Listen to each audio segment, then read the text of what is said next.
Andi berdiri di depan sebuah ruko sederhana yang baru saja selesai direnovasi.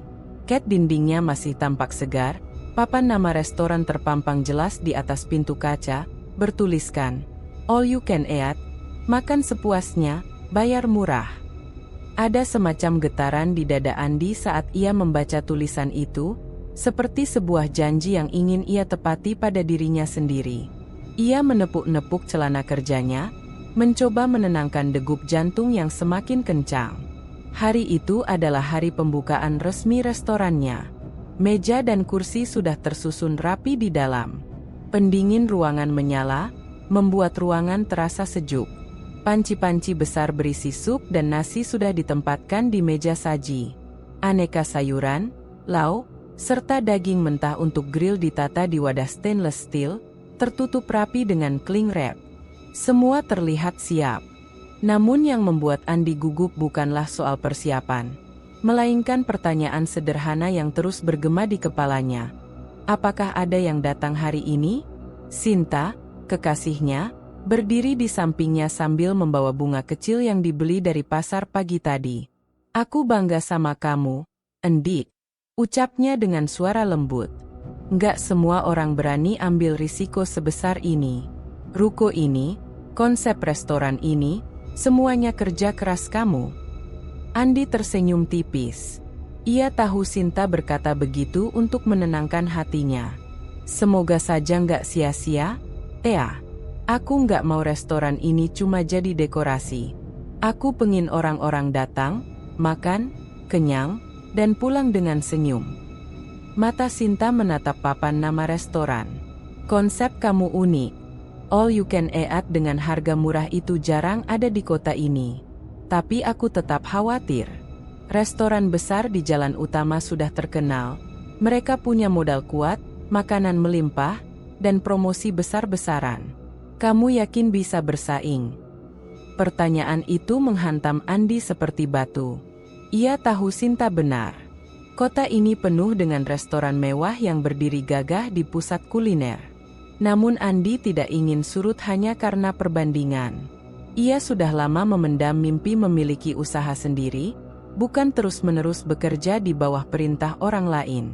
"Aku nggak mau hidupku berhenti cuma jadi karyawan," jawab Andi mantap. "Aku capek kerja keras buat orang lain.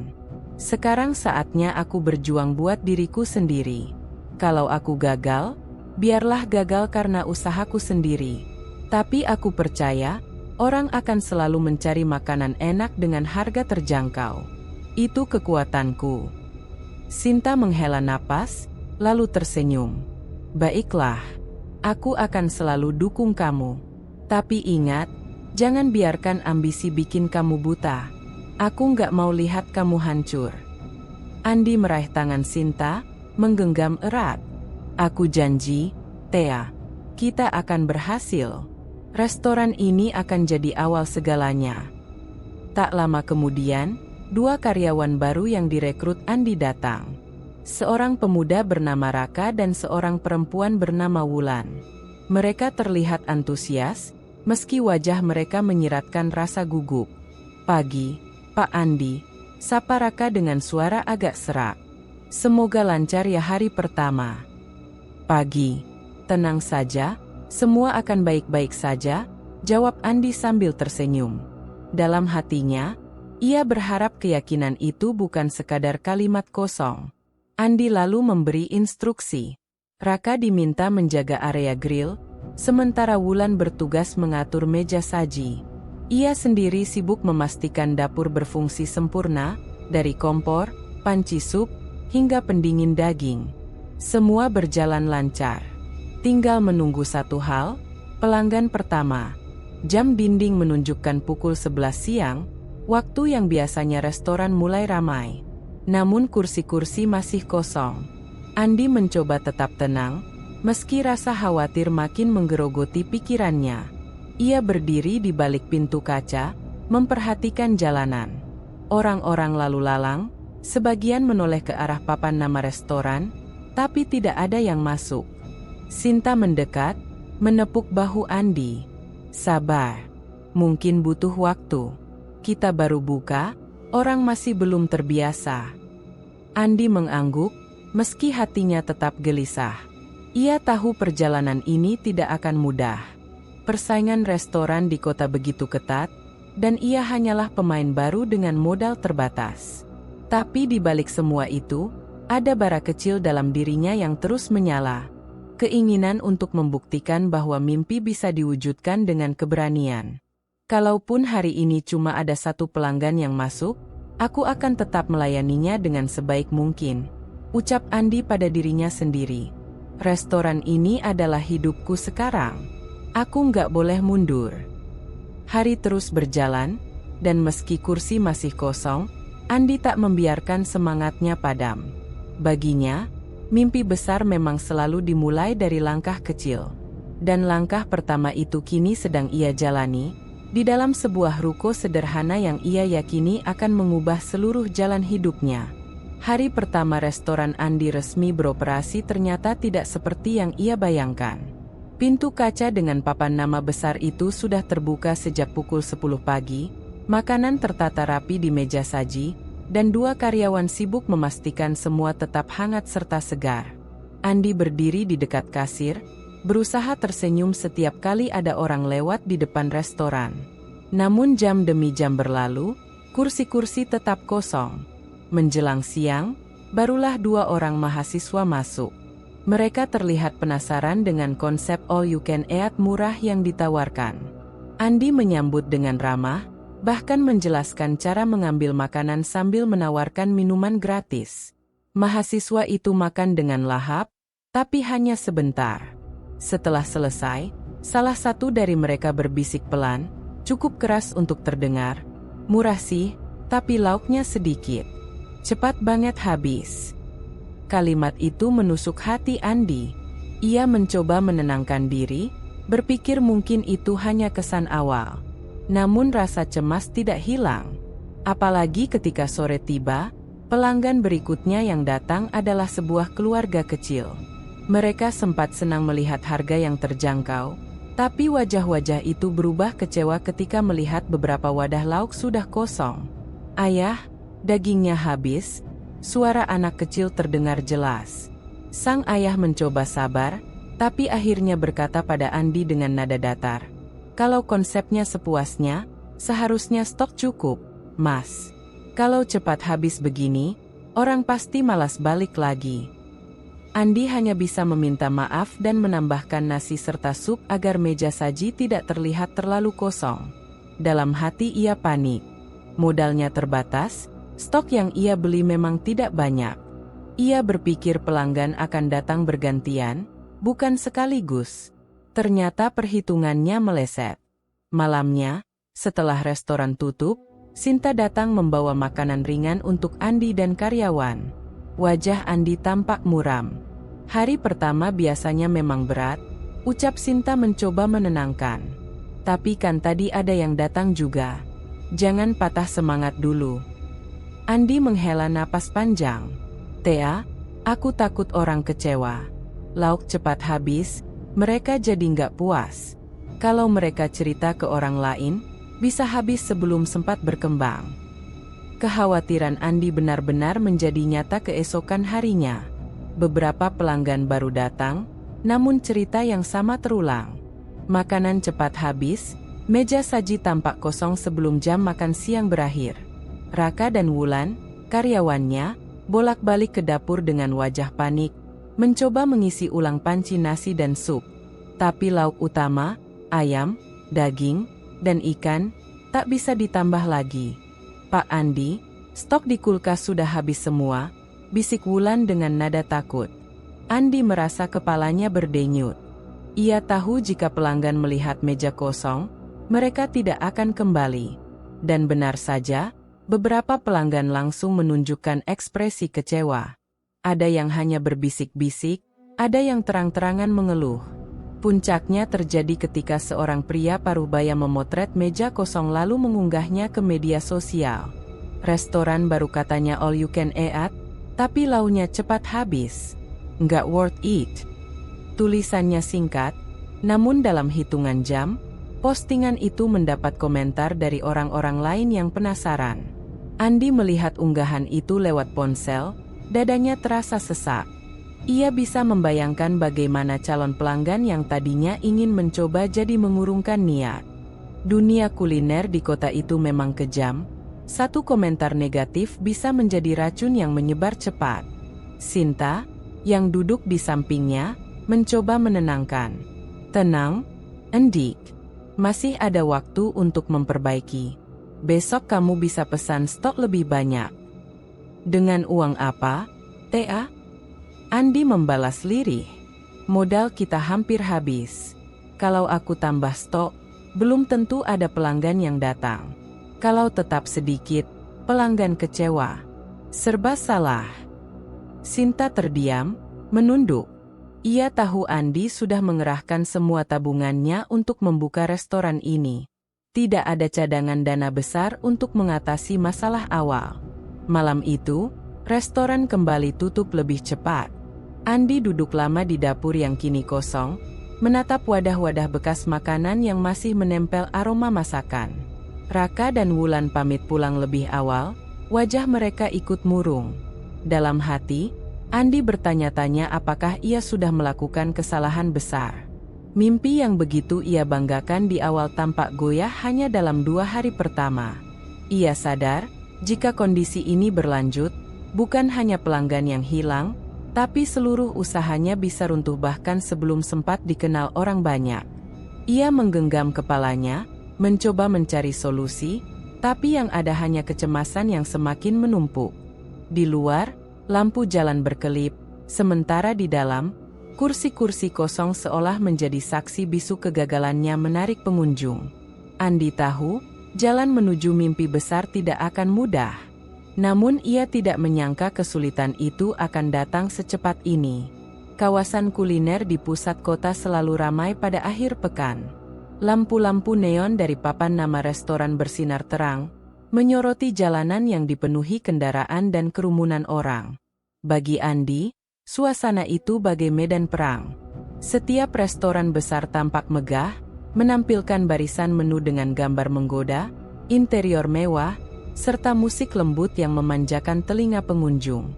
Sementara restorannya, sebuah ruko sederhana di pinggir jalan, terlihat jauh tertinggal. Suatu malam, Andi dan Sinta sengaja berjalan melewati kawasan kuliner itu.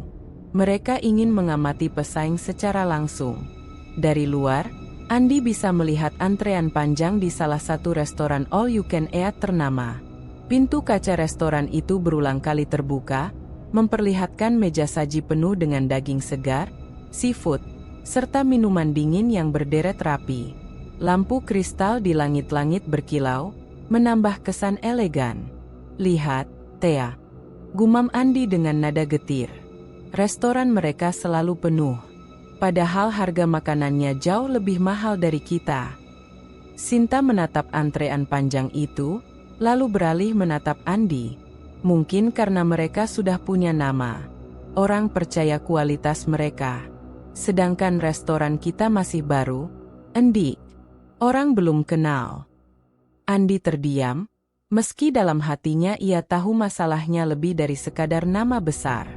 Pesaing memiliki modal kuat untuk menampilkan kelimpahan.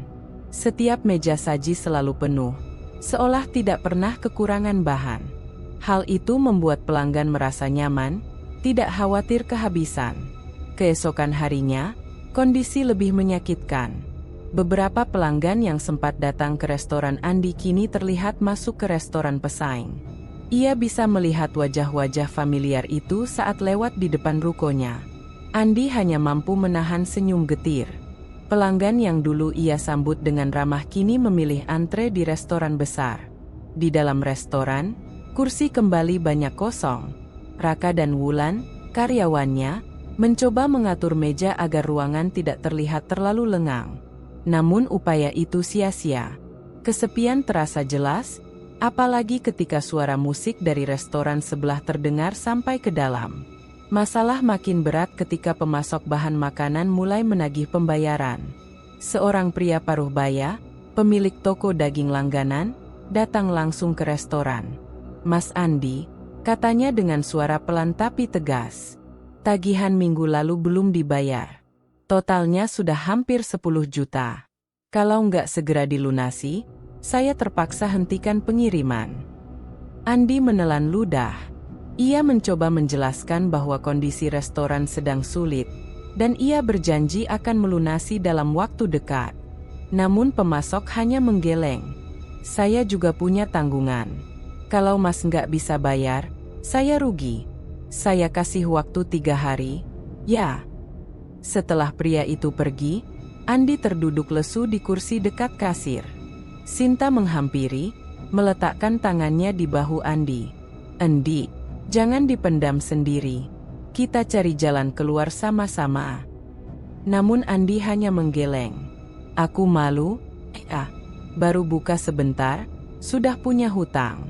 Kalau restoran ini gagal, semua orang akan lihat aku cuma pengusaha gagal." Hari-hari berikutnya, tekanan semakin terasa. Restoran pesaing bukan hanya ramai, tapi juga semakin gencar beriklan di media sosial.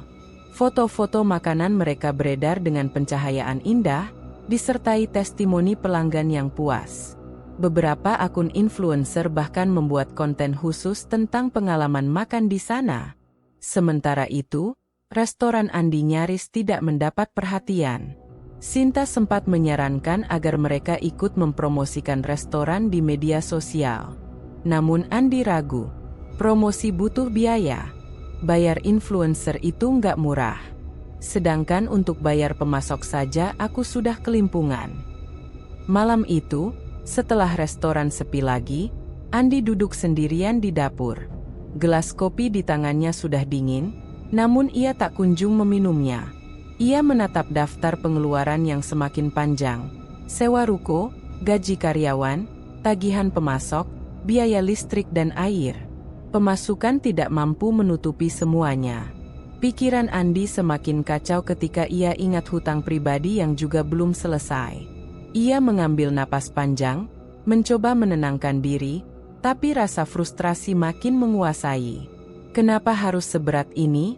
gumamnya lirih. "Padahal aku cuma ingin restoran kecil ini sukses." Ketika Sinta menghampiri, ia mendapati Andi menatap kosong ke arah dapur. "Andi, kita masih bisa berusaha. Jangan menyerah dulu." Andi menoleh dengan mata merah. Aku takut. Kalau begini terus, kita bukan hanya kehilangan restoran, tapi juga tenggelam dalam hutang. Semua kerja keras kita sia-sia." Sinta tidak menjawab. Ia tahu kata-kata tidak cukup untuk menghapus beban di dada Andi. Tapi ia juga tahu, Andi adalah tipe orang yang tidak mudah menyerah. Meski frustrasi, dalam sorot matanya masih ada sisa tekad. Malam itu, Andi membuat keputusan dalam hati. Ia akan tetap bertahan, apapun caranya.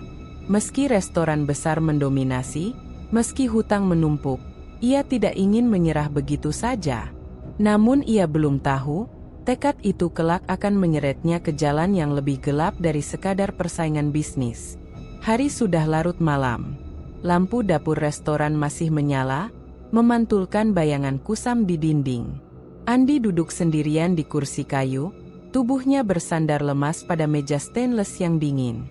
Di depannya, piring-piring kosong dan panci besar dibiarkan begitu saja, seperti menertawakan keadaan yang kian suram. Beberapa minggu terakhir, ia sudah mencoba berbagai cara untuk menyelamatkan restoran. Ia membuat brosur sederhana, menyebarkannya ke sekitar kampus dan perkantoran. Ia juga sempat mencoba menawarkan promo, diskon khusus untuk 5 orang pertama setiap hari. Namun hasilnya nihil. Pelanggan yang datang bisa dihitung dengan jari, dan tidak ada yang kembali untuk kedua kali. Alih-alih menarik perhatian, harga murah yang awalnya ia banggakan justru menjadi bumerang. Orang-orang beranggapan makanan yang terlalu murah pasti kualitasnya rendah. Andi tidak bisa menyangkal. Ia sendiri memang terpaksa membeli bahan dengan standar biasa demi menekan biaya. Sinta sudah berulang kali menyarankan agar harga dinaikkan sedikit untuk menjaga kesan kualitas, tapi Andi ragu. Kalau dinaikkan, siapa yang mau datang? Sekarang saja sepi, jawabnya waktu itu. Namun diam-diam, Ia tahu pendapat Sinta ada benarnya. Ia terjebak di antara dua pilihan. Tetap murah tapi dipandang rendah, atau mahal tapi makin ditinggalkan. Masalah semakin berat ketika karyawan mulai resah. Malam itu, setelah restoran tutup lebih awal, Raka menghampiri Andi dengan raut wajah tak enak. "Mas, maaf, gaji bulan ini kapan bisa cair?" tanyanya hati-hati. Andi terdiam beberapa detik sebelum menjawab. "Minggu depan, Ra. Aku lagi usahakan." Wulan, yang ikut berdiri di dekat pintu, menunduk gelisah. "Soalnya kontrakan saya sudah jatuh tempo, Mas. Kalau telat bayar, bisa diusir." Andi merasa dadanya sesak. Ia tidak punya jawaban lain selain janji yang belum tentu bisa ditepati. Begitu Raka dan Wulan pamit, suasana dapur semakin terasa hampa. Pintu tertutup, meninggalkan Andi sendirian dengan pikiran kacau. Ia menatap lembaran catatan keuangan yang berserakan di meja. Angka-angka merah berjejer, membentuk jurang yang semakin dalam. Setiap kali ia mencoba menghitung ulang, hasilnya selalu sama, minus. Bahkan uang pribadi yang ia simpan sudah terkuras. Sinta masuk beberapa menit kemudian, membawa termos teh hangat. Ia meletakkannya di samping Andi, lalu duduk tanpa berkata-kata. Dalam keheningan itu, Andi mengusap wajahnya keras, seolah ingin menghapus semua beban. "Aku sudah coba semuanya, Teh," katanya lirih. "Brosur, promo, bahkan diskon gila-gilaan. Tetap saja nggak ada hasil. Apa mungkin restoran ini memang nggak ditakdirkan berhasil?" Sinta menatapnya lama, lalu menggeleng. "Jangan bicara begitu. Kamu sudah berusaha keras. Kita belum tahu apa yang akan terjadi besok." "Tapi hari ini sudah cukup jelas," balas Andi dengan suara patah. "Kursi kosong, makanan tersisa, hutang menumpuk, gaji karyawan telat. Aku sudah mengecewakan semua orang, termasuk kamu." Sinta menghela napas panjang, mencoba menahan air mata. Ia tahu Andi sedang diambang putus asa. Namun ia juga tahu tidak ada kata-kata yang bisa langsung mengubah keadaan. Setelah Sinta pulang lebih dulu malam itu, Andi tetap tinggal di dapur. Ia memandangi kompor yang sudah mati, kulkas yang hampir kosong, dan dinding yang dipenuhi noda minyak. Semua itu menjadi saksi bisu perjuangannya. Pikirannya melayang jauh. Ia ingat saat pertama kali berdiri di ruangan ini dengan penuh harapan. Meja kursi tertata rapi, ia yakin pelanggan akan berdatangan. Kini, yang tersisa hanyalah sepi dan rasa gagal. Andi menunduk, kedua tangannya menutupi wajah. Dalam hati ia bertanya, untuk apa semua kerja keras ini jika akhirnya hanya membawa kehancuran?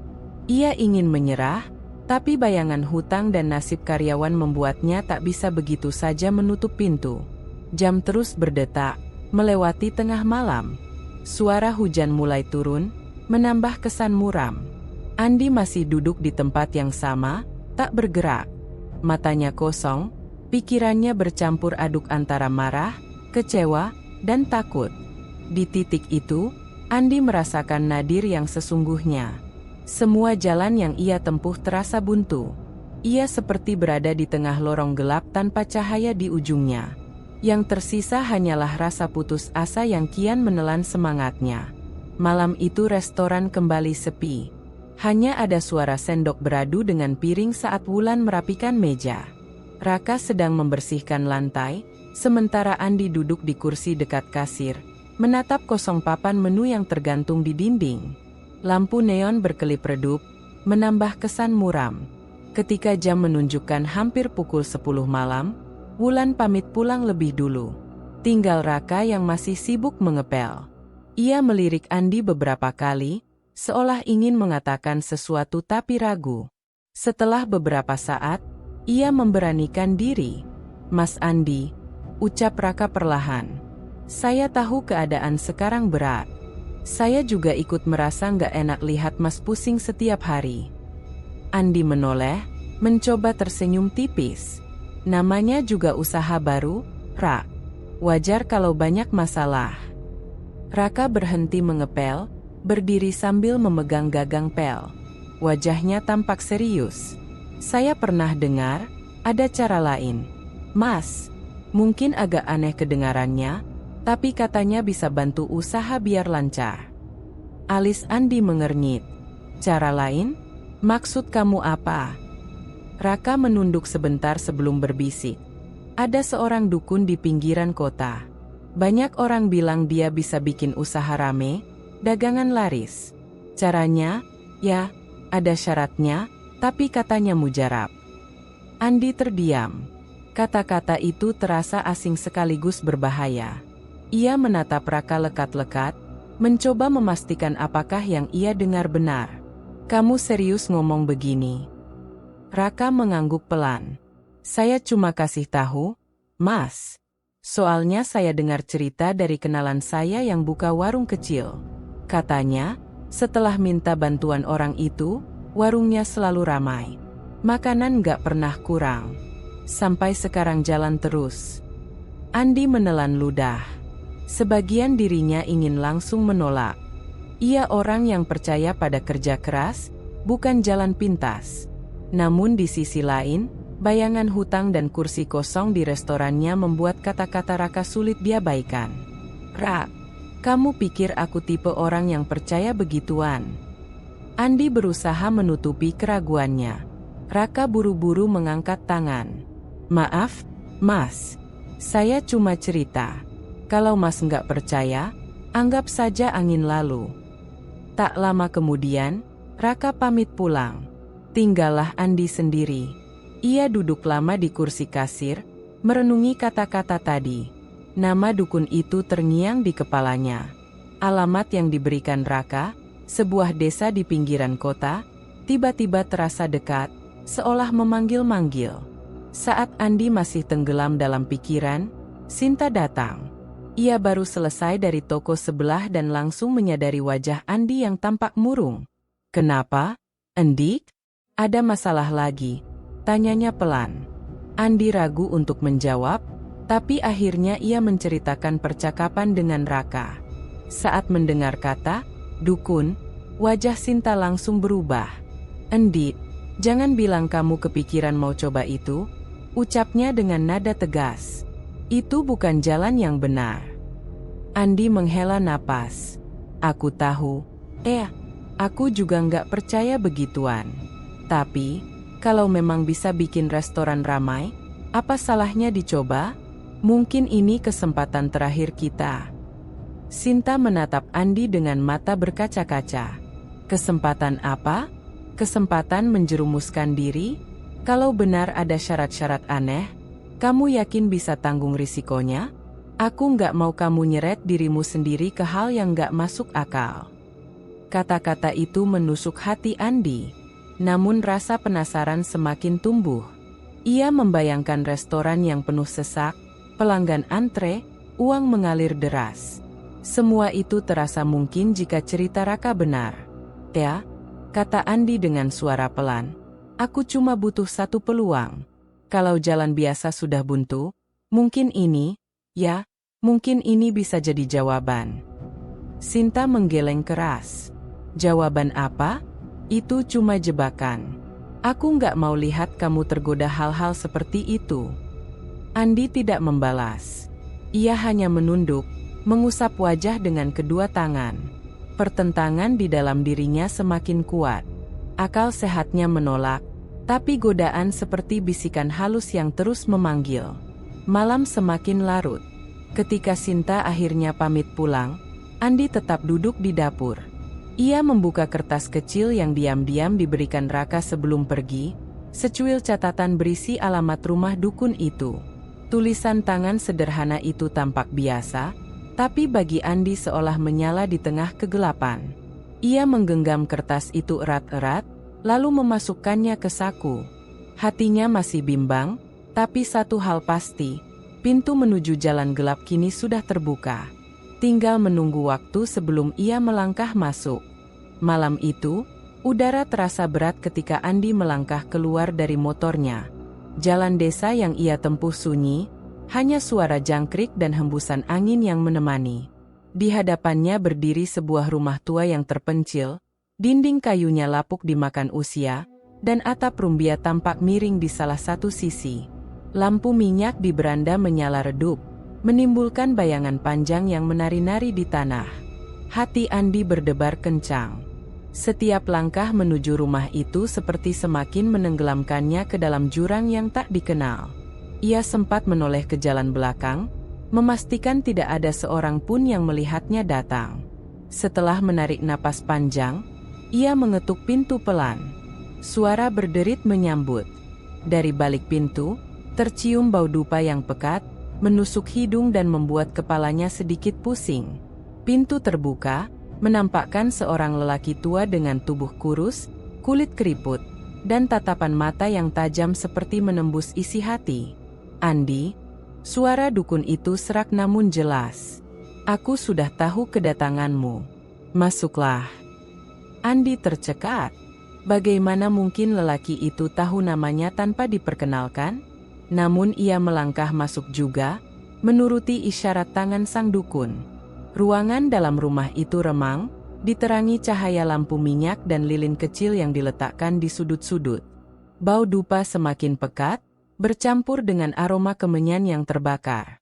Di tengah ruangan, terhampar tikar pandan, dan di atasnya terdapat wadah berisi bunga 7 rupa serta kendi tanah liat. Dukun tua itu duduk bersila, mengisyaratkan Andi melakukan hal yang sama.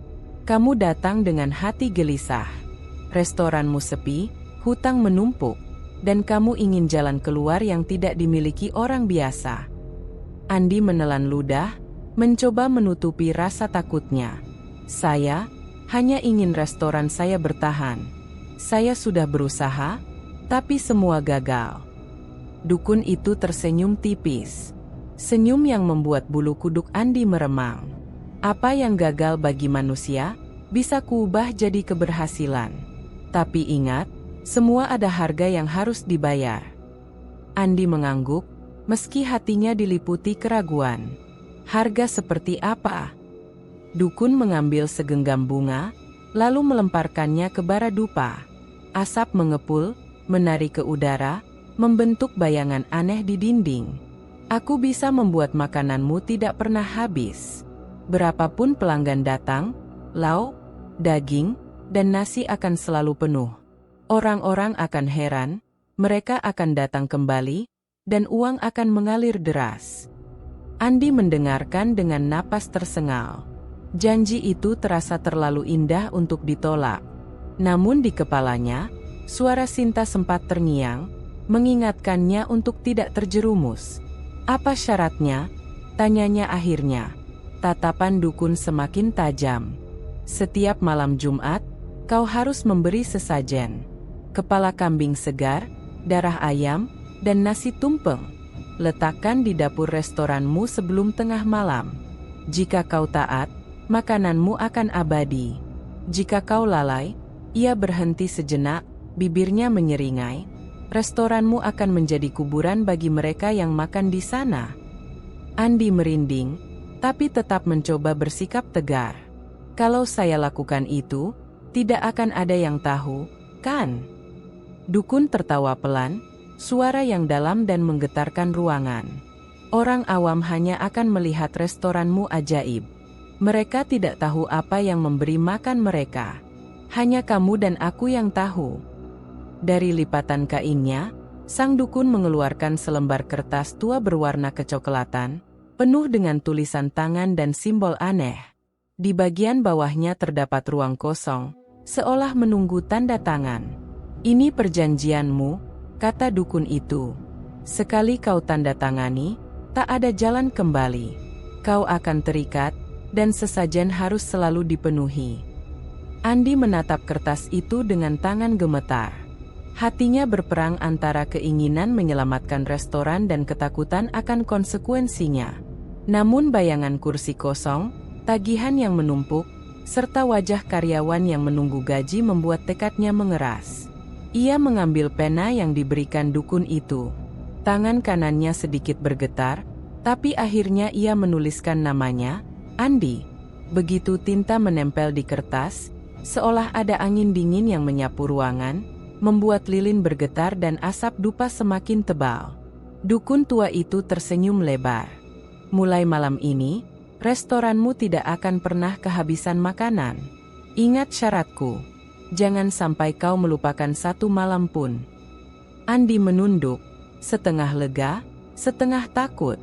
Ia baru saja melangkah ke dunia gelap yang belum pernah ia bayangkan sebelumnya. Malam itu, ketika ia melangkah keluar dari rumah tua itu, bulan tampak tertutup awan gelap. Jalan pulang terasa lebih sunyi, dan di sakunya, secari kertas perjanjian terasa berat seperti beban tak kasat mata. Andi sadar, hidupnya tidak akan pernah sama lagi. Pagi itu, Andi membuka pintu restoran dengan perasaan berbeda dari biasanya. Malam sebelumnya, ia telah melakukan sesuatu yang tak pernah ia bayangkan seumur hidupnya. Hatinya masih berdegup kencang, campuran antara rasa bersalah, takut, dan harapan. Ia berjalan masuk ke dapur, mengamati meja, rak, dan peralatan masak. Semuanya terlihat biasa, namun udara terasa lebih berat, seolah ada sesuatu yang tak kasat mata menyelubungi ruangan itu. Karyawan mulai berdatangan. Beberapa menyapa Andi dengan wajah lesu. Mereka sudah terbiasa dengan dapur yang sering kehabisan stok, dengan hari-hari penuh kekecewaan pelanggan. Andi mencoba menyembunyikan kegelisahannya. Hari ini kita buka seperti biasa, katanya singkat. Menjelang siang, pelanggan pertama berdatangan. Hanya beberapa orang, wajah-wajah yang sudah pernah datang sebelumnya. Andi menahan napas ketika pesanan mulai masuk. Ia membantu karyawan menyiapkan hidangan, menyalakan kompor, menggoreng, dan meracik bumbu.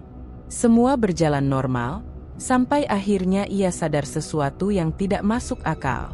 Piring berisi ayam goreng yang baru saja ia keluarkan dari wajan masih penuh, padahal tadi sudah diambil oleh karyawan untuk dihidangkan. Andi mengernyit, mencoba memastikan pandangannya tidak salah. Ia melihat wajan lagi, jumlah ayam di dalamnya tetap banyak, seolah tidak berkurang meski sudah dipindahkan berkali-kali. Peluh dingin mulai menetes di pelipisnya. Ia menoleh ke rak beras. Tadi mereka sudah mengambil beberapa takar, tapi karung itu tampak tetap penuh, seakan tak tersentuh. Begitu pula dengan sayuran, daging, bahkan minyak goreng yang dituangkan. Semua tetap seperti semula, tak pernah berkurang. "Pak, ini bagaimana?" "Ya?" salah satu karyawan berbisik lirih. Ia membawa nampan berisi lauk pauk yang masih utuh meski sudah dibagi untuk pelanggan. Matanya melebar, penuh kebingungan. Andi cepat menanggapi, pura-pura tenang.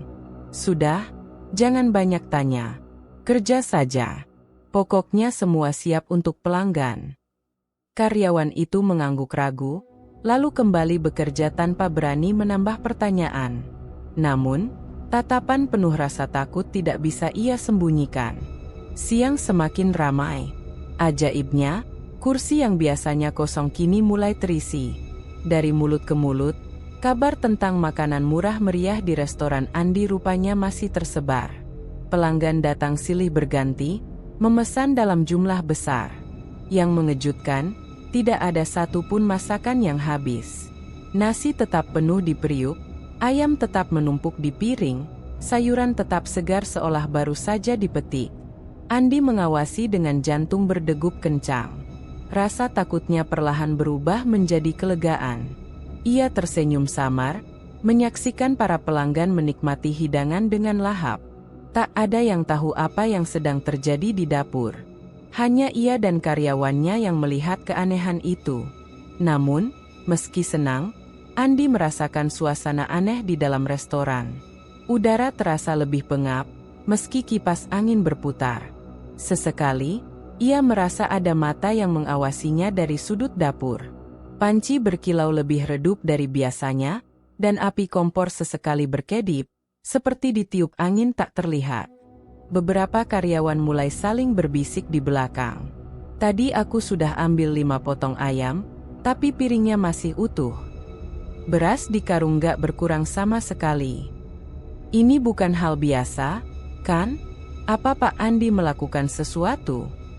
Andi pura-pura tidak mendengar. Ia menegakkan tubuh, berjalan ke ruang makan, dan menyapa pelanggan dengan senyum lebar. "Silakan kalau mau tambah, masih banyak," katanya dengan suara lantang. Pelanggan pun senang, beberapa bahkan memuji restoran itu. "Wah, enak sekali masakannya. Murah lagi. Besok saya ajak teman-teman," kata seorang pria paruh baya. "Betul, porsinya banyak sekali. Saya sudah makan 2 kali, tapi lauknya tetap ada," timpal seorang ibu sambil tertawa kecil. Mendengar itu, Andi merasakan dada yang lama terasa sesak kini sedikit lega. Restoran yang sebelumnya sepi kini mulai hidup. Ia bahkan sempat berhayal, bagaimana kalau besok-besok makin ramai? Bagaimana kalau uang mulai mengalir deras? Namun di balik senyum itu, bayangan perjanjian semalam menghantui pikirannya. Kata-kata dukun tua itu kembali terngiang. "Jika kau taat, makananmu akan abadi. Jika kau lalai, restoranmu akan jadi kuburan." Andi menelan ludah, mencoba mengusir pikiran itu. Ia memilih menenggelamkan diri dalam kesibukan melayani pelanggan. Baginya, saat ini yang penting adalah restoran tetap buka, tetap ramai, dan tetap menghasilkan uang. Malam menjelang, pelanggan terakhir pergi dengan wajah puas. Kursi-kursi kosong kembali, meninggalkan sisa piring kotor di atas meja. Andi masuk ke dapur. Periuk nasi masih penuh, ayam goreng masih ada, sayur tumis tetap segar. Semua sama seperti pagi tadi. Seolah waktu tidak pernah menyentuh persediaan makanan itu. Karyawan menatapnya dengan wajah pucat. Tidak ada yang berani bersuara keras, tapi jelas mereka ketakutan. 1-2 orang saling berbisik sebelum akhirnya pamit pulang lebih cepat dari biasanya. Andi berdiri sendirian di dapur yang masih dipenuhi aroma makanan. Ia mengangkat 1 sendok nasi, mengamatinya lama sebelum kembali menaruhnya. Jantungnya berdegup tak karuan. Di satu sisi, ia merasa seperti pemenang. Restorannya selamat. Pelanggan puas. Tapi di sisi lain, ia tahu ada kekuatan asing yang kini ikut campur dalam hidupnya. Malam itu, ketika Andi menutup pintu restoran, senyumnya samar. Ia sadar sesuatu telah berubah. Restorannya bukan lagi restoran biasa. Pagi itu, Andi terbangun dengan notifikasi ponselnya yang tak henti-henti berbunyi. Grup WhatsApp, pesan pribadi, dan media sosial penuh dengan tautan video pendek tentang restorannya.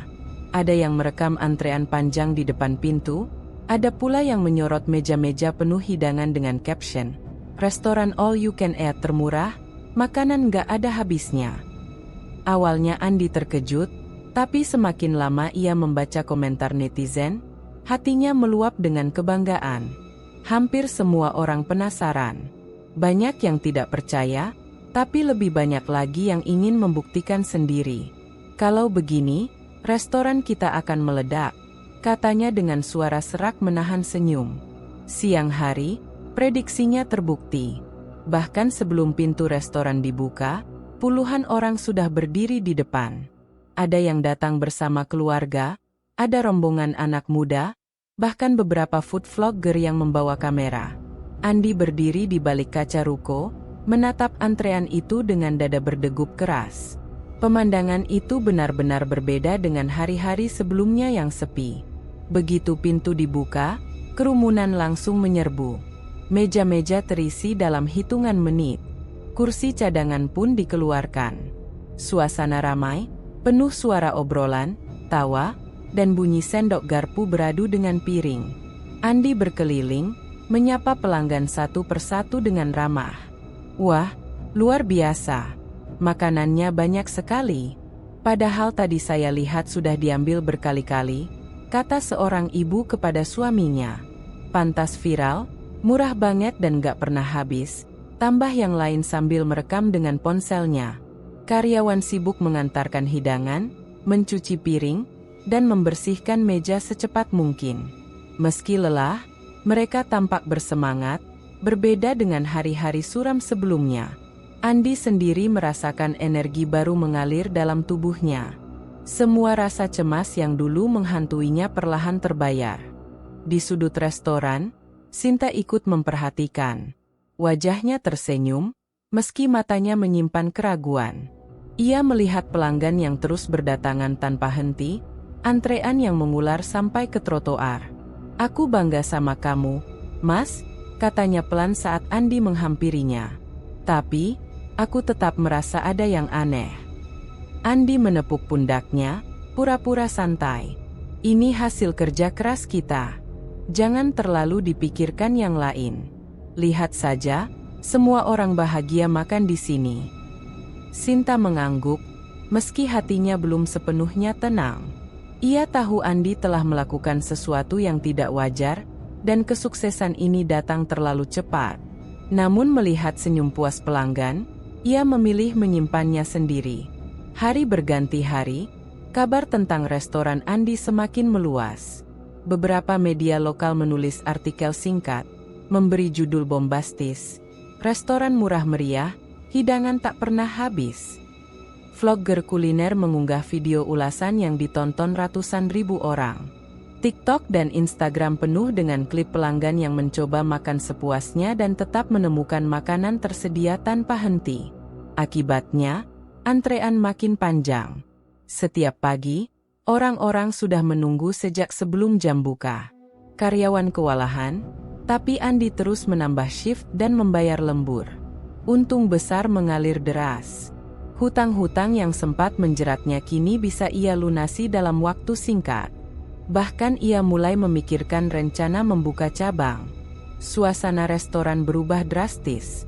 Dari tempat sederhana yang dulu nyaris ditinggalkan, kini menjelma pusat keramaian. Lalu lintas di depan ruko sering macet karena banyak mobil dan motor parkir sembarangan. Para tetangga mulai iri, ada yang kagum, ada pula yang mencibir. Tapi Andi tidak peduli. Baginya, ini bukti nyata bahwa mimpinya berhasil. Di balik senyum lebar, ada rasa puas yang tidak bisa ia sembunyikan. Setiap malam ia menghitung uang hasil penjualan, tebal dan bertumpuk. Sinta membantunya menyusun catatan keuangan, sesekali geleng kepala tak percaya. Cepat sekali semua berubah, gumamnya. Namun ada momen-momen kecil yang membuat Sinta gelisah. Beberapa kali ia mendapati pelanggan yang tampak pucat setelah makan terlalu banyak. Ada juga yang berkomentar singkat, "Tadi makanannya sempat rasanya agak aneh." Tapi semua itu tenggelam oleh riuhnya keramaian dan pujian yang jauh lebih dominan. Andi menolak melihat sisi negatif itu. Baginya, komentar minor hanyalah bagian kecil dari perjalanan menuju puncak. Ia yakin, selama restoran terus viral, masa depan mereka akan cerah. Malam itu, setelah menutup restoran, Andi berdiri di depan pintu, menatap papan nama sederhana yang kini dipenuhi lampu sorot dari pelanggan yang hobi berfoto. Senyumnya mengembang lebar.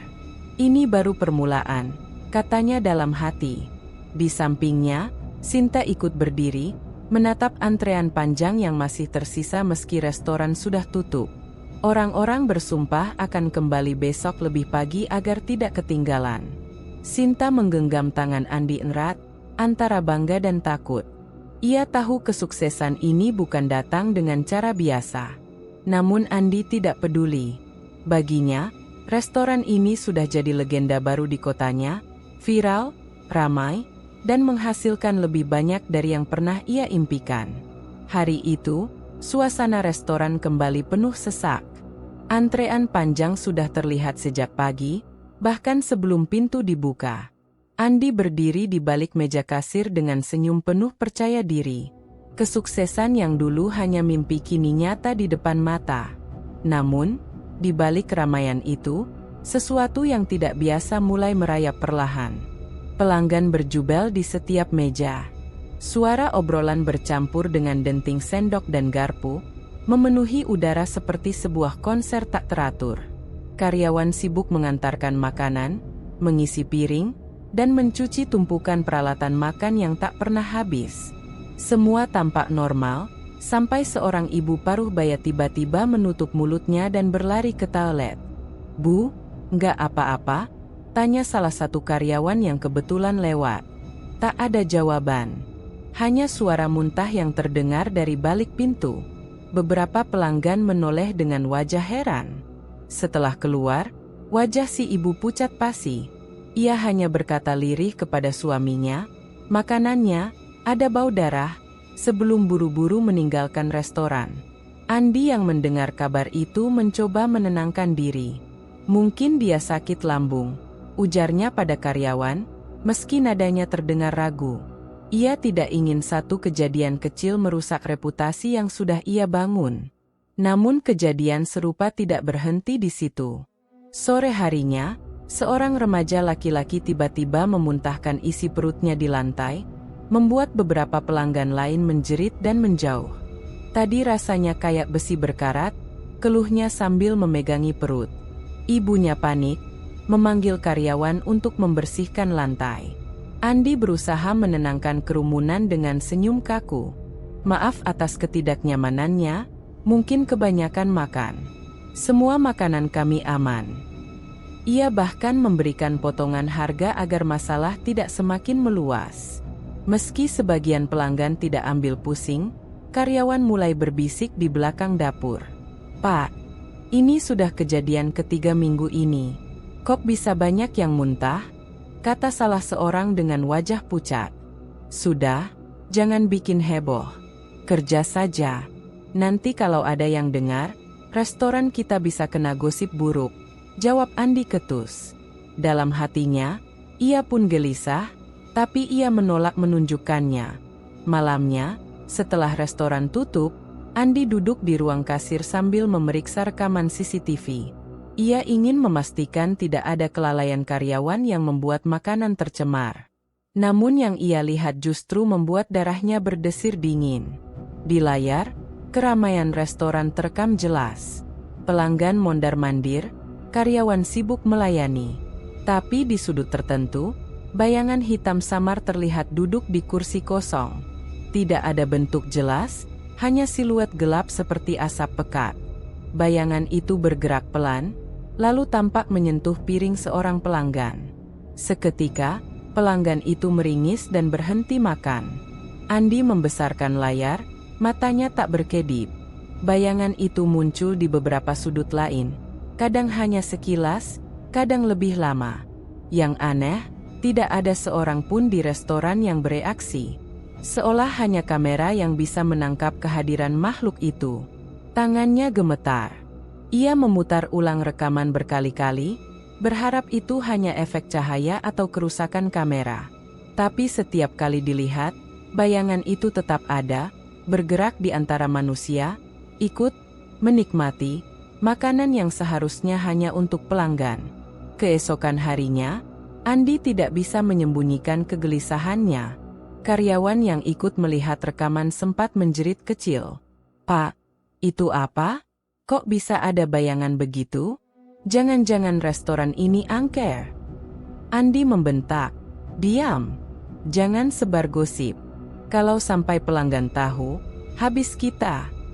Namun bentakan itu tidak mampu menghapus rasa takut yang kini menguasai hati semua karyawan. Mereka mulai bekerja dengan wajah pucat, beberapa bahkan meminta izin pulang lebih cepat karena tidak sanggup berada lama di dapur. Siang berikutnya, masalah kembali muncul. Seorang pelanggan laki-laki tiba-tiba memuntahkan darah tipis bercampur makanan. Suasana restoran mendadak hening. Beberapa orang yang menyaksikan memilih keluar lebih cepat.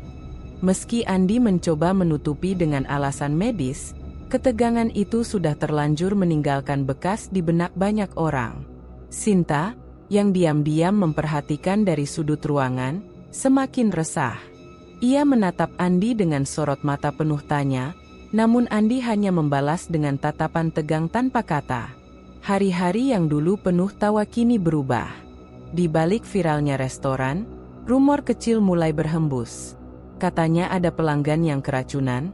"Aku dengar ada yang muntah darah, tapi kok tetap rame ya?" Desas-desus itu beredar pelan, seperti bisikan gelap yang sulit dihentikan. Andi menutup restoran malam itu dengan wajah muram. Ia tahu ada sesuatu yang salah. Bayangan hitam di CCTV, pelanggan yang muntah, rasa anyir darah, semua bukan kebetulan. Tapi ia tidak bisa mundur. Uang, popularitas, dan nama besarnya kini dipertaruhkan. Saat ia berdiri sendirian di dapur yang sepi, aroma makanan yang biasanya menggugah selera kini terasa lebih pekat dan menusuk, bercampur dengan sesuatu yang asing. Hatinya bergidik.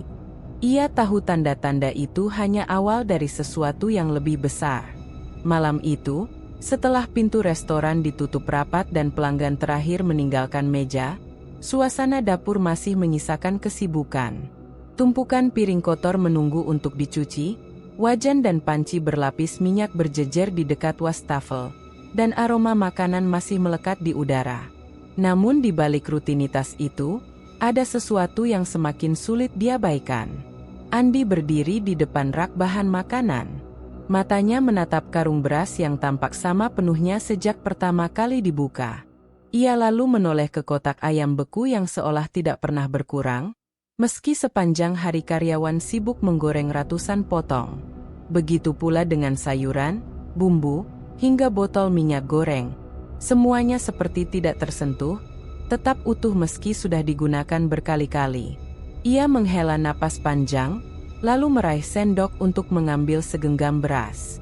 Ia menakar, menuang, lalu mengembalikannya ke karung. Anehnya, jumlahnya tidak berubah sedikit pun. Seolah waktu berhenti di dapur itu. Seorang karyawan dapur yang masih sibuk mencuci piring mendongak, memperhatikan gerak-gerik bosnya. "Pak, saya boleh tanya sesuatu?" Suaranya bergetar, seakan takut dengan jawabannya sendiri. Andi menoleh, mencoba tenang. "Apa? Ini, beras, ayam, sayur, kenapa nggak pernah habis ya? Padahal setiap hari kita masak banyak sekali. Saya hitung-hitung, harusnya stok sudah kosong dari minggu lalu." Pertanyaan itu membuat dapur hening seketika. Dua karyawan lain yang sedang mengelap meja ikut menoleh, menunggu reaksi Andi. Andi menghela napas, lalu tersenyum tipis, berusaha menghilangkan ketegangan. "Kalian gak usah mikirin hal itu. Anggap saja kita memang diberkahi. Yang penting pelanggan puas, gaji kalian lancar, dan restoran kita ramai. Itu sudah cukup." Namun jawaban itu tidak memuaskan siapapun. Seorang karyawan muda, Raka, memberanikan diri berbicara. "Tapi, Pak, ini nggak wajar. Saya takut ada sesuatu yang salah. Beberapa hari ini saya mimpi buruk terus setelah pulang kerja. Kayak ada yang ngikutin. Rasanya, dapur ini bukan tempat normal lagi." Wajahnya pucat, tangannya gemetar saat berkata demikian. Andi mendekat, menepuk pundaknya. "Raka, saya paham kamu takut. Tapi jangan bikin gosip. Kalau ada yang dengar, restoran ini bisa hancur. Saya janji, semua baik-baik saja. Percayalah." Namun jelas dari sorot mata para karyawan bahwa mereka tidak yakin. Malam itu, setelah pekerjaan selesai, suasana dapur jauh lebih dingin dari biasanya. Tidak ada obrolan ringan atau tawa kecil. Semua hanya ingin cepat pulang. Beberapa hari kemudian, ketegangan itu memuncak. Seorang karyawan perempuan bernama Lilis menghampiri Andi sebelum jam kerja dimulai. Dengan wajah serius, ia menyerahkan celemeknya. "Pak, saya nggak bisa lanjut kerja di sini," katanya singkat. Andi terperanjat. "Kenapa, Liz? Kalau soal gaji, saya bisa tambah." "Bukan itu, Pak." Suaranya bergetar. "Saya nggak sanggup lagi. Tiap malam saya nggak bisa tidur. Ada bayangan hitam yang kebayang terus. Saya takut. Maaf, tapi saya harus berhenti." Andi ingin menahan, namun Lilis sudah mantap dengan keputusannya. Ia pamit dengan cepat, meninggalkan dapur yang semakin terasa kosong. Kabar itu membuat karyawan lain makin gelisah. Beberapa mulai bekerja dengan enggan, selalu melihat ke arah rak bahan makanan seolah menunggu sesuatu keluar dari sana. Ada yang bahkan menolak masuk dapur sendirian. Andi berusaha mengendalikan keadaan. Ia memberi bonus tambahan, mengajak mereka makan bersama, bahkan sesekali ikut membantu pekerjaan ringan untuk menunjukkan solidaritas. Tapi ia tahu, rasa takut itu tak mudah dihapus. Malam demi malam, ia sendiri semakin sering memperhatikan dapur dengan tatapan waspada. Ia tahu benar bahwa semua bahan makanan tak pernah berkurang, seolah ada kekuatan yang menjaganya tetap penuh. Namun ia tidak pernah berani menceritakan kebenaran tentang perjanjian gelapnya pada siapapun. Baginya, semakin sedikit orang tahu, semakin aman rahasia itu. Saat sendirian, ia sering berdiri lama di tengah dapur yang kosong. Suara mesin pendingin berdengung pelan, sesekali lampu berkelip seperti hendak padam. Di sudut ruang, bayangan-bayangan kecil kadang tampak bergerak meski tidak ada siapapun. Andi hanya bisa menguatkan hati, meyakinkan dirinya bahwa semua itu hanyalah harga yang harus dibayar untuk kesuksesan. Namun jauh di lubuk hati, ia sadar, dapur restorannya bukan lagi dapur biasa. Itu adalah tempat yang menyimpan rahasia gelap, sebuah ruang di mana makanan tak pernah habis, dan di mana rasa takut perlahan menelan semua yang bekerja di dalamnya. Andi menutup pintu dapur malam itu dengan kunci bergetar di tangannya. Ia tersenyum kaku, menyembunyikan rasa cemas. Rahasia ini milikku seorang, bisiknya pada dirinya sendiri. Dan tak akan ada yang tahu. Restoran Andi semakin ramai dari hari ke hari. Antrean panjang membentang hingga ke trotoar, dan suara pelanggan bercampur dengan aroma masakan yang menggugah selera.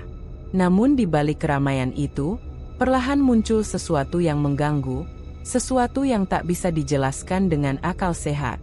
Malam itu, seorang pelanggan perempuan yang duduk di meja dekat jendela tiba-tiba menjerit.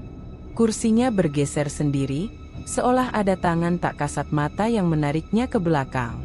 Gelas di meja bergetar, lalu tumpah mengenai bajunya. Suasana restoran mendadak gaduh. Ada yang narik saya. Demi Tuhan, ada yang narik. Katanya panik, matanya liar mencari sumber. Pelanggan lain mencoba menenangkannya, tapi beberapa wajah pucat karena mereka pun melihat kursi itu bergerak dengan jelas, tanpa ada seorang pun menyentuh. Andi yang mendengar kegaduhan segera datang. Ia tersenyum kaku, mencoba menutupi rasa gugup. Mungkin lantai licin, kursinya geser sendiri. Maaf ya, kami ganti minuman Anda. Namun tatapan curiga tetap mengarah padanya. Tak lama, seorang pria yang baru selesai makan berdiri di depan cermin kecil dekat pintu keluar. Tiba-tiba ia menjerit kencang, membuat semua orang menoleh. Wajah itu, katanya terbata. Wajah di cermin. Itu bukan saya, matanya hitam semua. Beberapa pelanggan mendekat, tapi cermin hanya memantulkan bayangan biasa. Pria itu gemetar, wajahnya pucat pasi. Ia berlari keluar restoran tanpa menoleh lagi. Suasana yang tadinya riuh oleh obrolan santai berubah menjadi tegang. Banyak pelanggan saling berbisik. Sebagian langsung membayar buru-buru lalu pergi dengan wajah ketakutan.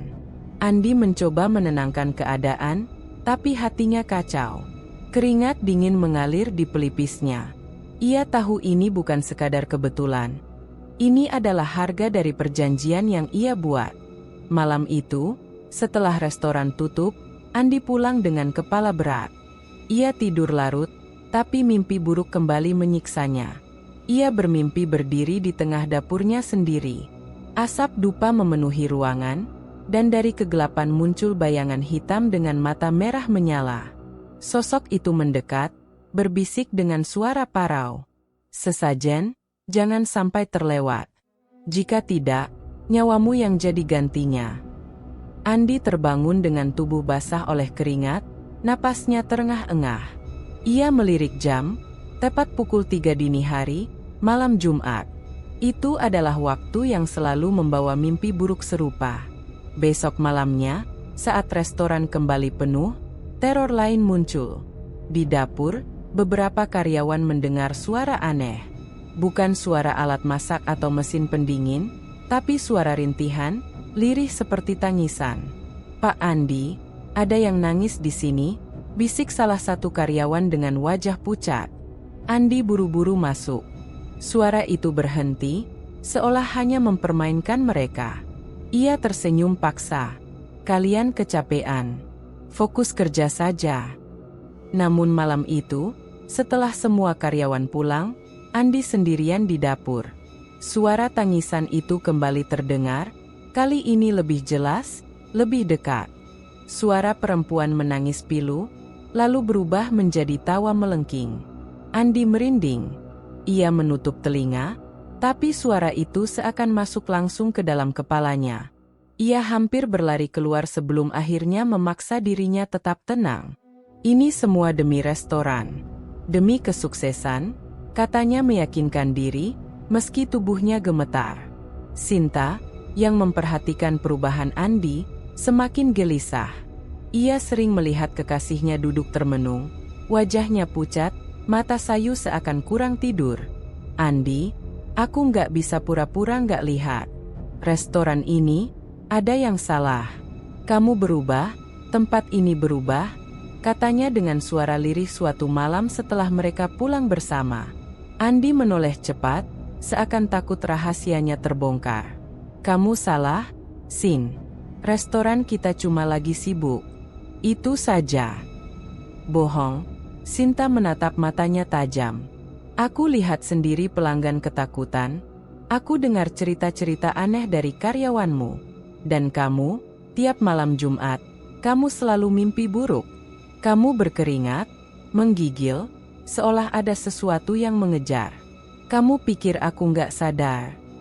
Andi terdiam, tak mampu menjawab.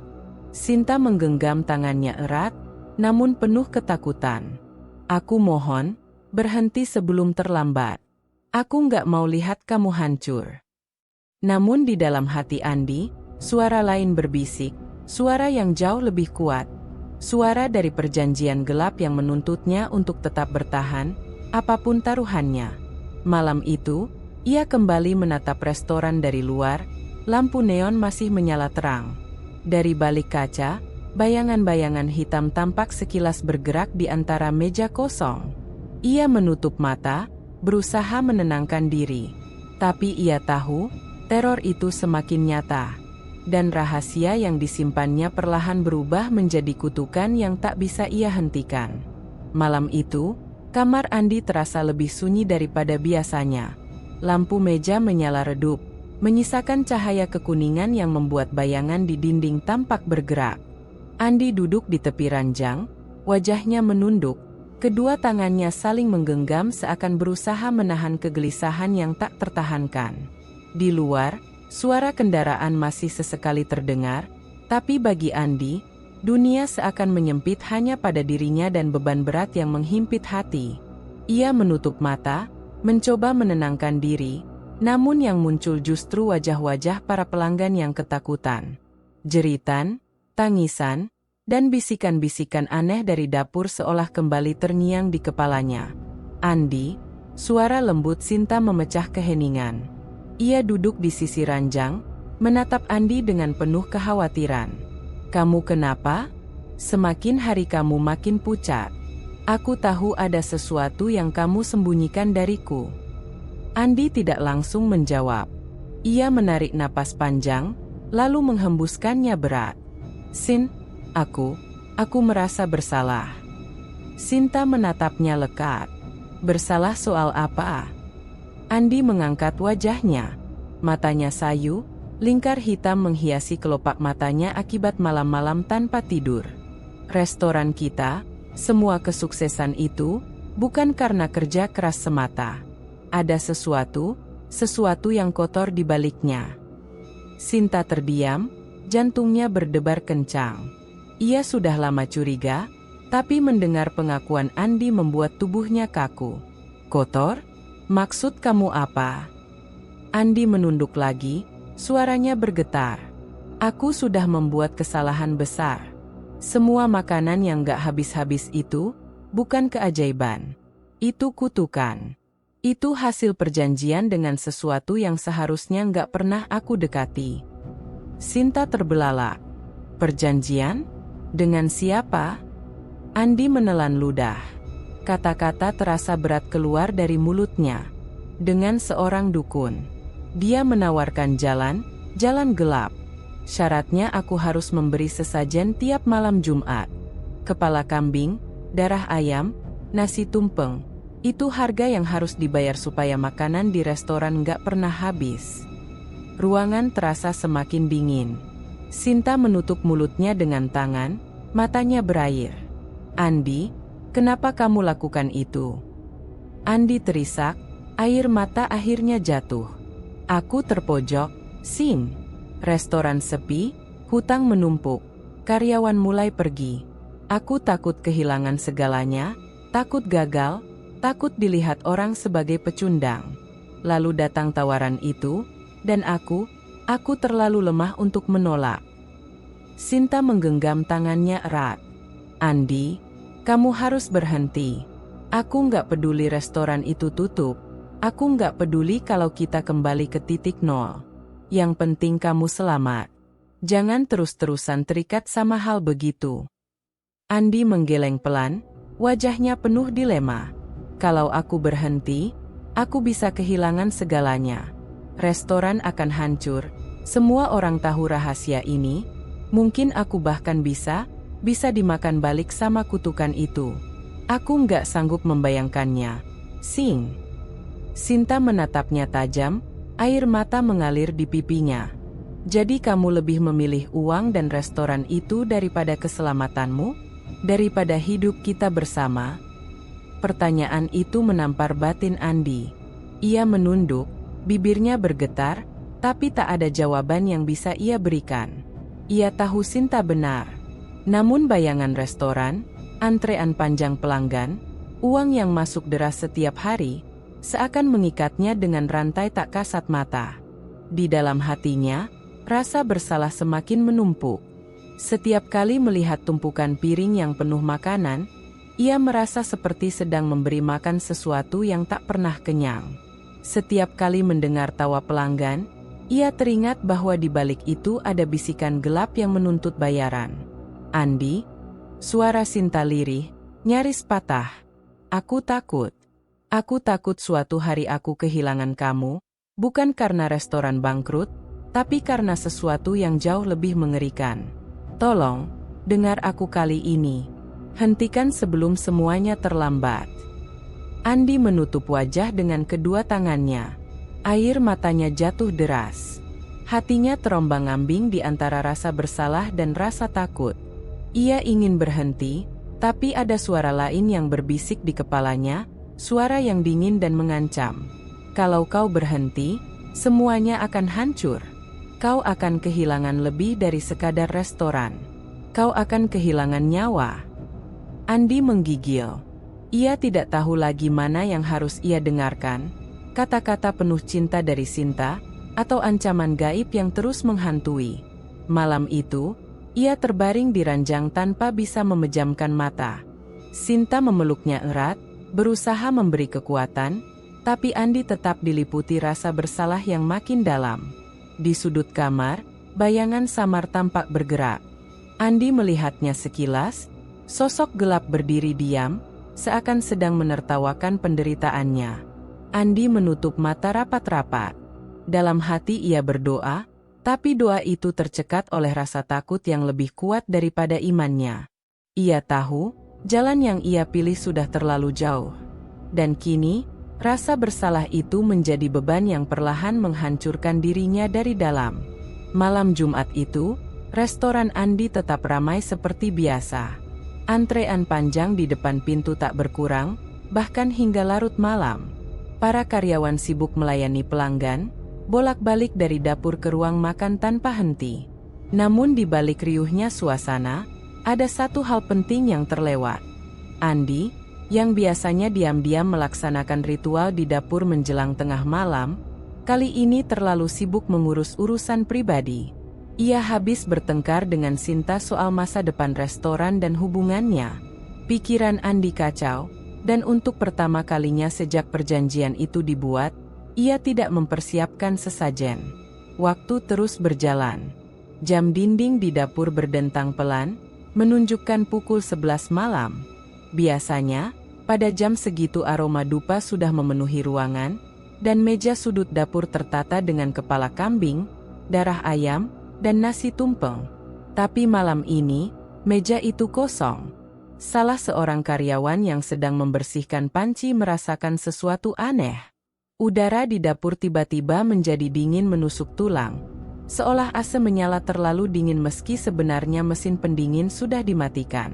"Pak Andi, kok dingin banget?" "Ya?" tanyanya lirih. Andi, yang berdiri tak jauh, hanya menoleh cepat. Wajahnya lelah. "Mungkin kamu kecapean. Selesaikan kerjaanmu, terus pulang." Karyawan itu mengangguk, meski tatapannya masih gelisah. Tak lama, lampu di dapur berkelip-kelip. Bunyi listrik berdengung, lalu padam sebentar sebelum menyala kembali. Semua karyawan saling pandang. Suasana mendadak hening, hanya terdengar suara kompor yang masih menyala. Di sudut dapur, bayangan panjang melintas di dinding. Bukan bayangan salah satu karyawan, karena bentuknya lebih tinggi dan samar, seperti sosok manusia yang berdiri kaku.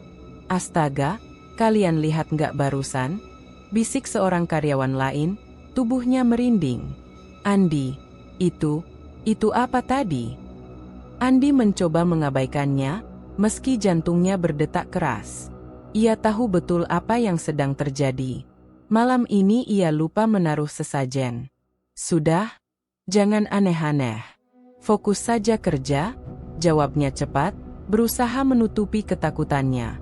Namun rasa dingin itu semakin pekat. Kuali yang baru saja dicuci tiba-tiba jatuh dari rak, menimbulkan suara dentuman keras. Karyawan menjerit kecil, sebagian mundur ke pintu dapur. Bayangan itu muncul lagi, kali ini lebih jelas. Sosok hitam pekat dengan mata merah redup, berdiri di sudut gelap dekat meja tempat biasanya sesajen diletakkan. Nafas berat terdengar, seperti hembusan angin yang keluar dari rongga dada raksasa. Seorang karyawan menjatuhkan lap yang dipegangnya. "Pak Andi, saya nggak kuat. Ada sesuatu di sini." Suaranya gemetar. Andi melangkah maju, menatap meja kosong itu. Pikirannya dipenuhi penyesalan. "Aku lupa, aku benar-benar lupa." Sosok hitam itu tidak bergerak, hanya berdiri mematung. Namun keberadaannya saja sudah membuat seluruh ruangan terasa sesak. Bau anyir perlahan muncul, menusuk hidung karyawan. "Pak, saya pulang duluan," teriak salah seorang, lalu berlari keluar dapur. Yang lain saling pandang, lalu ikut mundur ketakutan. Dalam sekejap, Andi hanya berdiri sendiri di tengah dapur. Lampu kembali berkelip, lalu setengah padam. Bayangan hitam itu semakin mendekat. Setiap langkahnya menimbulkan suara berat, meski lantai tak benar-benar bergetar. Andi mundur, keringat dingin membasahi pelipisnya. "Maaf, aku lupa," bisiknya lirih, meski ia tahu sosok itu mungkin tidak peduli pada permintaan maafnya. Udara semakin dingin hingga napas Andi terlihat seperti asap tipis.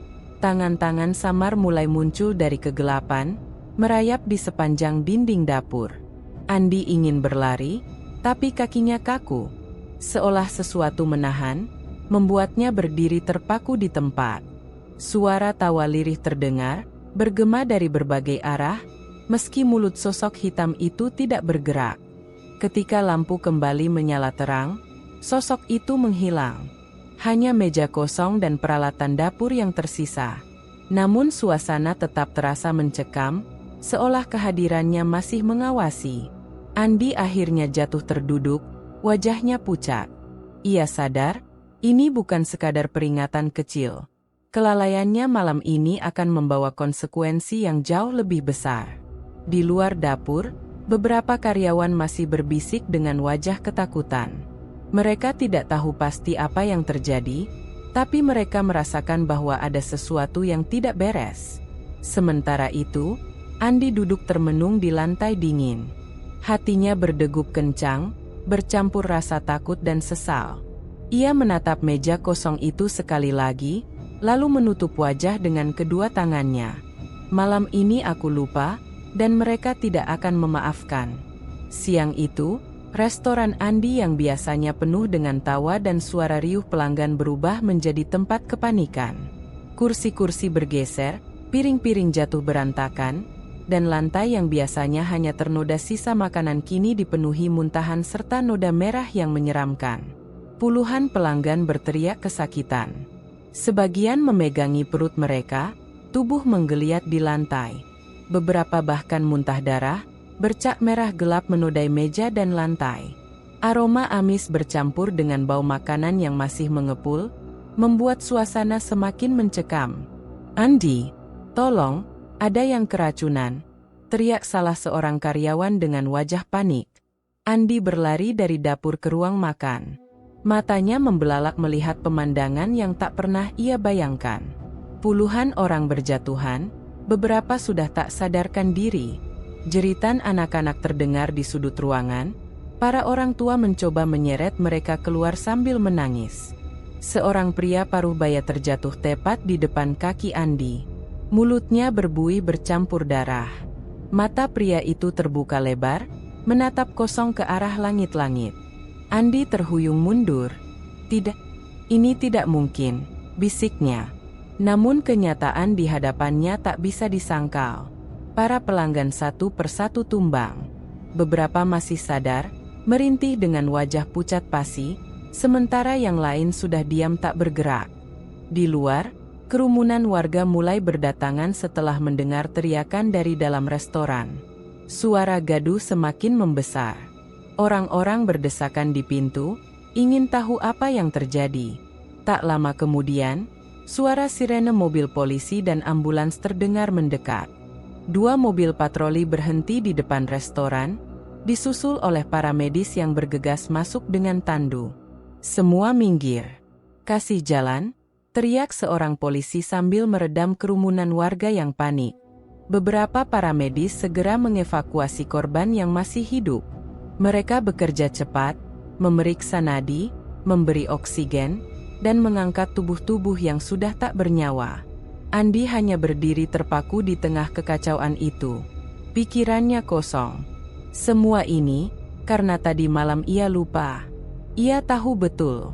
Seorang polisi menghampirinya, menatapnya dengan sorot curiga. "Anda pemilik restoran ini?"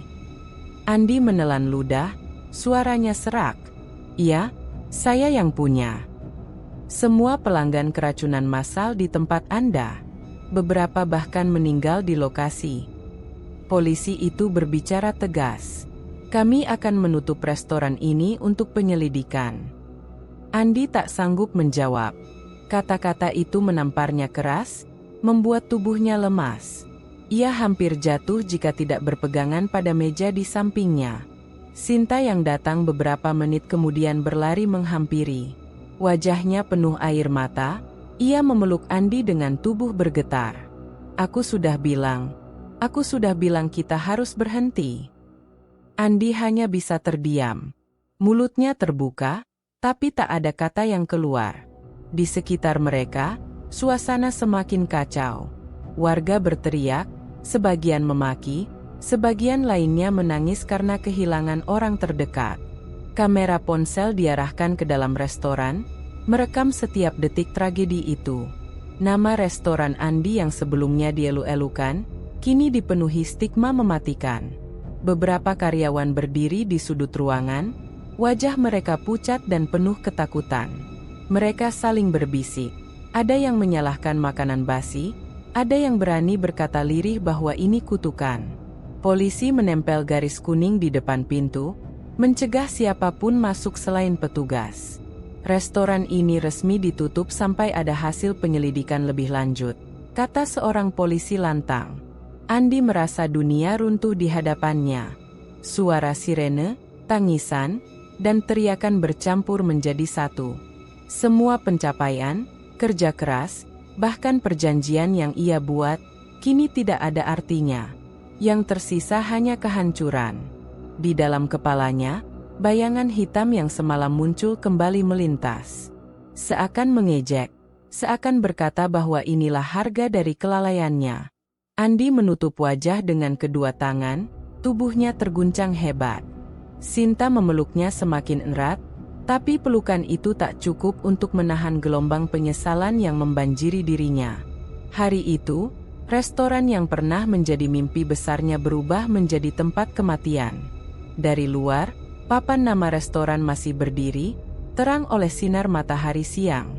Tapi di balik kaca jendela, hanya ada bayangan tragedi yang tak akan pernah hilang dari ingatan siapapun yang menyaksikannya.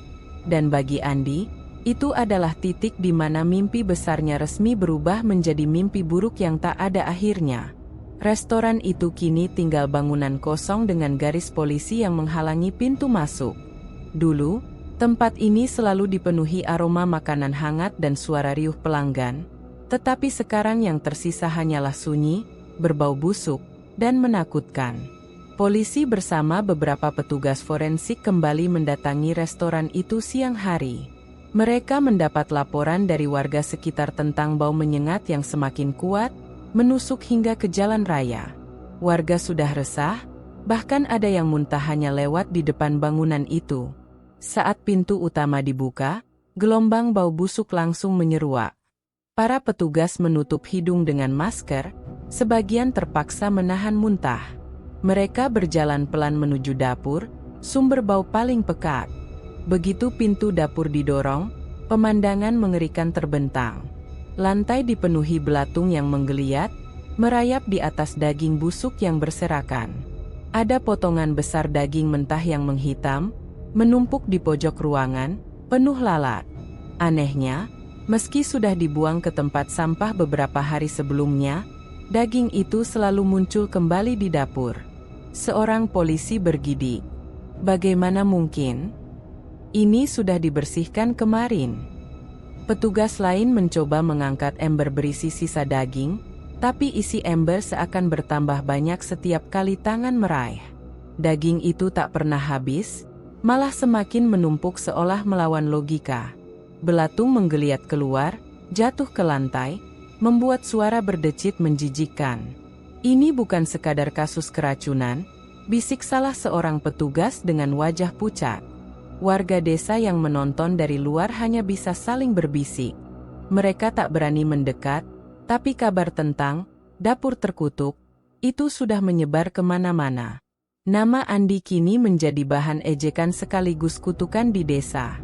Restorannya disebut sebagai tempat yang dihuni setan.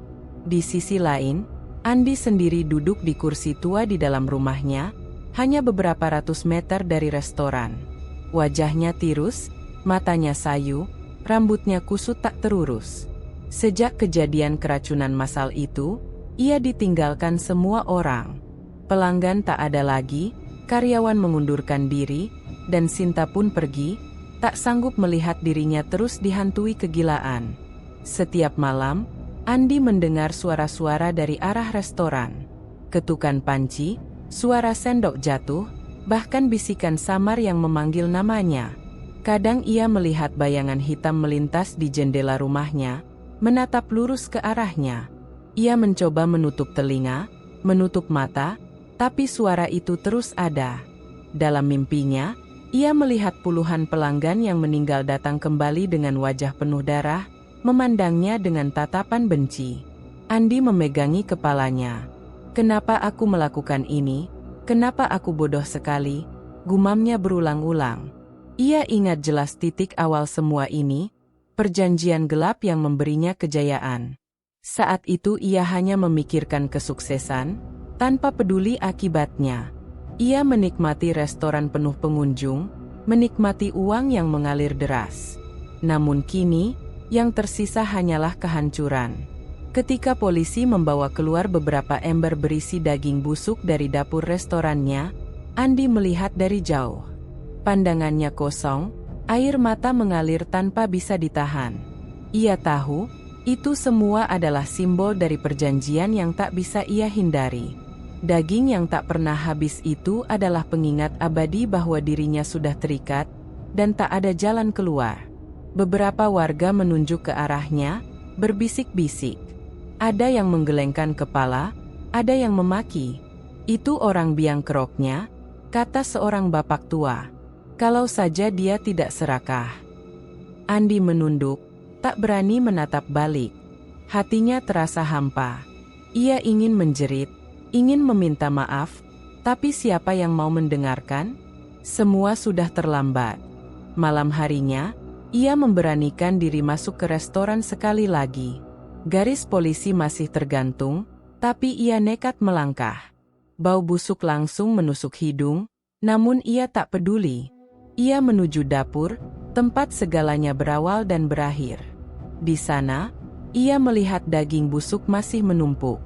Belatung bergelombang di atasnya, dan di antara belatung itu, ia merasa melihat wajah-wajah pelanggan yang dulu pernah makan di restorannya. Wajah mereka muncul sebentar, lalu lenyap, digantikan tumpukan belatung lain.